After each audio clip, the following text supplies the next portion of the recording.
My name is Samuel Kitiku from CTN. Thank you for this opportunity. I'm originally from Nairobi, Kenya.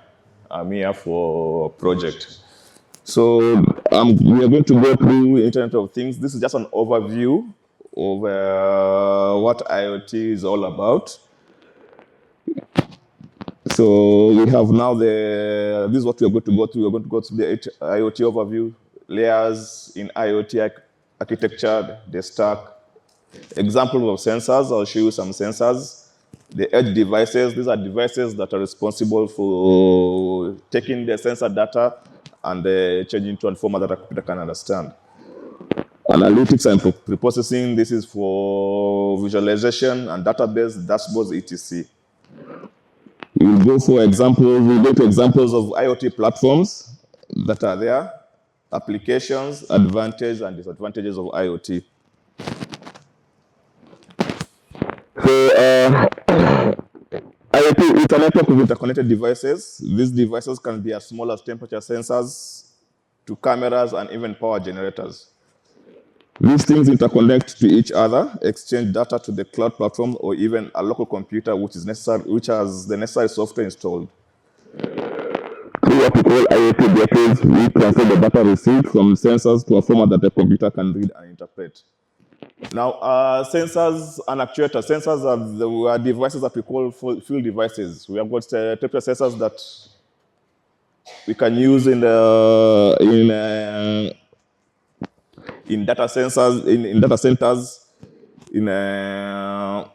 in facilities like cold rooms, hospitals, smart agricultural applications. So this is what we have now. We have the sensors, we have the edge devices, then from the edge devices goes to the analytics and preprocessing. Now between the edge devices and analytics, we have that is what we call the transmission path. Transmission path can be either wireless or wired. Under wireless, we have got the LoRaWAN technology, which is a common one, which is used for long distances. Then from there, we go to the cloud dashboard for storage and reports. I can show you an example of a gateway devices. This is a gateway, an IoT edge gateway. I'll have it there on my desk. You can pass by and have a look at it. This is a Teltonica route 955.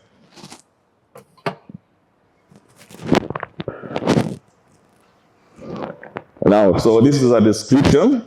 Sensors and actuators. Sensors can be temperature, humidity, or smoke sensors. Actuators are devices that convert energy into a motion when power is applied. For example, of common sensors used in IoTs are fans, air cons, magnetic locks, and access control. There's a mistake here. This is common actuators. These objects could be either wireless or wired. Secondly, now from the next stage from the sensors connect to the edge devices. They connect the sensors through sensor hub to a cloud-based computing for data processing. Okay, an edge device can also be known as a hub. So these hubs are responsible for transmissions, IG via 4G, LoRaWAN, or Wi-Fi. From there now we'll go to the next stage, which is the preprocessing. Raw data from the IoT devices undergo initial manipulation, classification, sorting, and computation. And then through the software, it is transformed to information that an end user can read.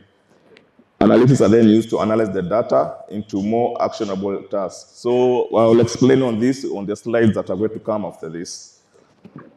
Now the user interface, which is the UI, these are dashboards and visualizations and reports. This is especially for where we have the NOC center, and we've got the dashboard. The dashboards, they show the alarms, alerts and the real-time statistics of what is going on in the field. Reports are important because these are used for analytics and to show the behavior on what's going on what is being monitored. So that's the technical stuff. Communication. Now this, as I explained, where we have the commonly used, which is LoRaWAN. LoRaWAN, it operates, it's an RF technology. It operates on the megahertz band, can be 868 or 433, depending on your region.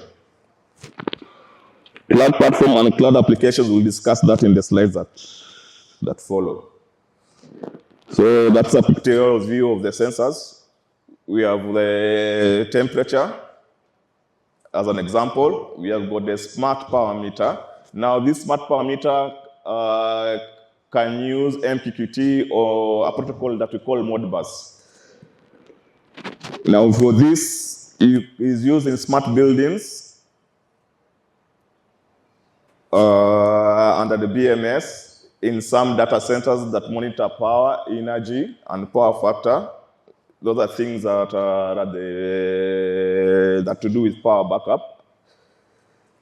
And also the smoke detector for fire and smoke. We've got the fan for the HVAC. This is an actuator. The sensors, if they sense there's any high temperature or an air current that has failed, it switches the fan automatically. We have the liquid level transmission. This is for water and things like situations where we monitor floods and etc. So those are the examples of the edge gateway. We have the Teltonica. We have got the Moxa. We have a fanless computer here. We have a Siemens micro PLC. So these are mostly interested in what now we call IIoT, Industrial Internet of Things.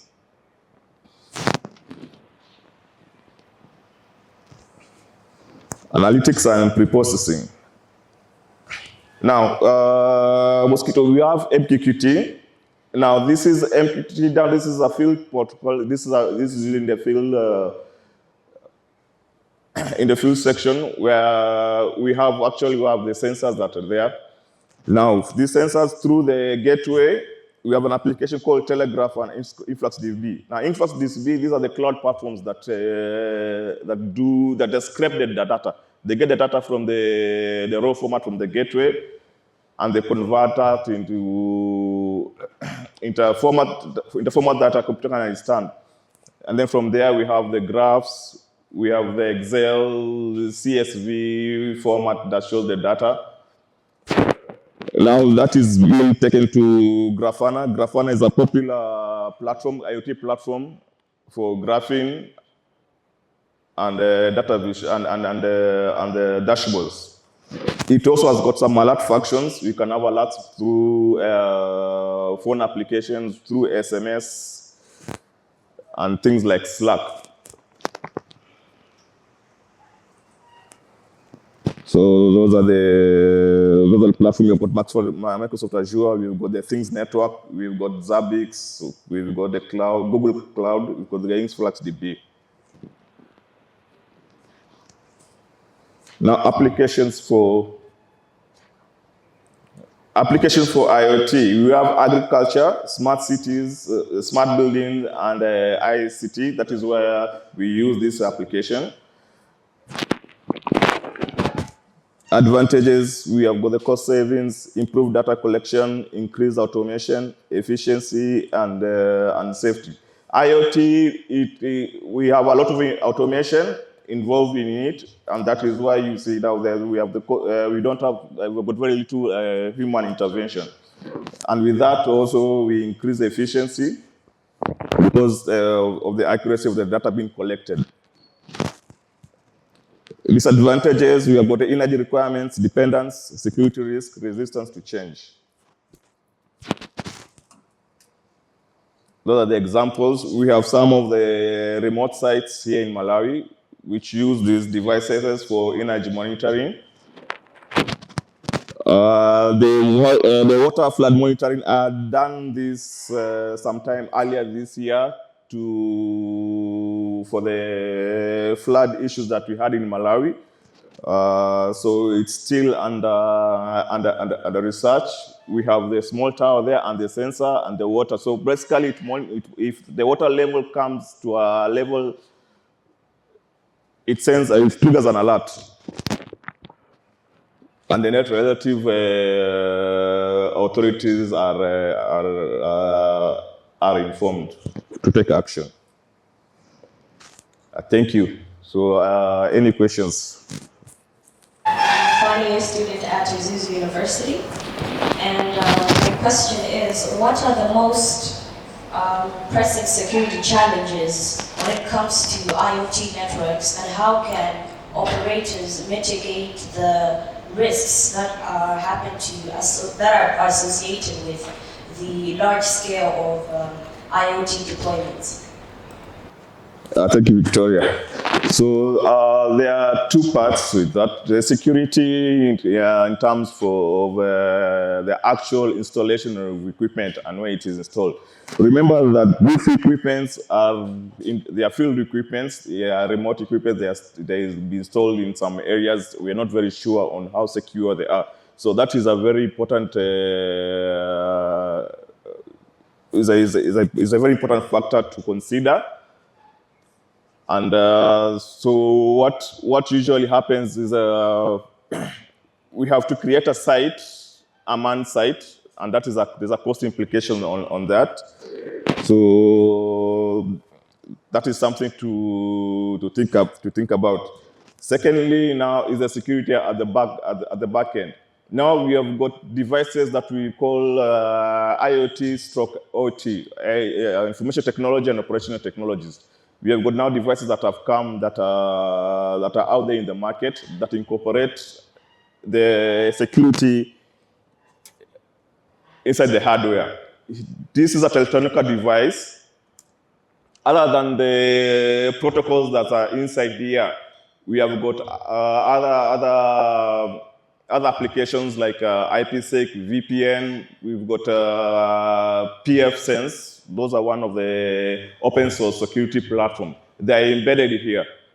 So everything is done before the equipment, before the data goes out or data that comes in. There are rules, there are fire rules that are done here, so that we don't have people DDoS attacks or somebody who's unauthorized to access and manipulate the data. So that is already been taken care of. The devices that are coming in the market now, they have got everything. It is all in one box.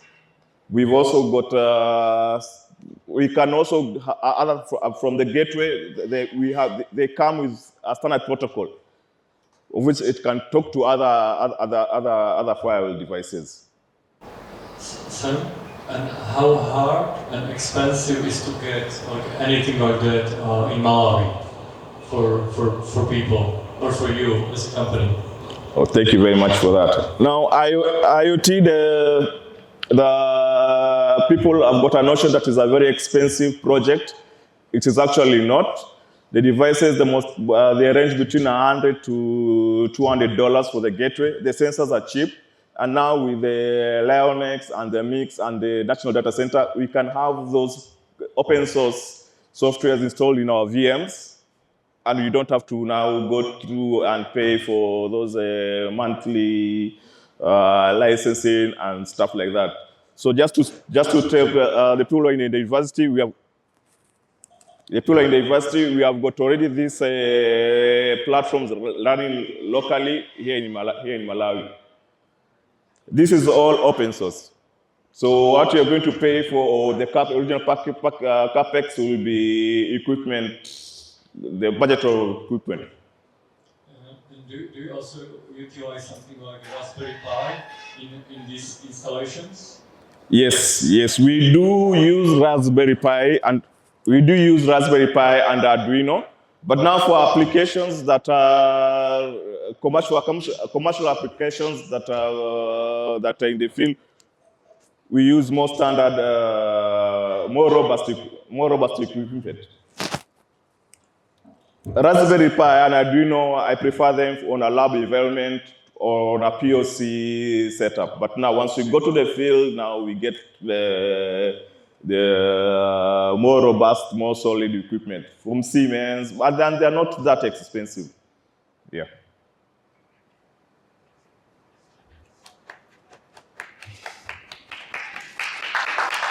Thank you.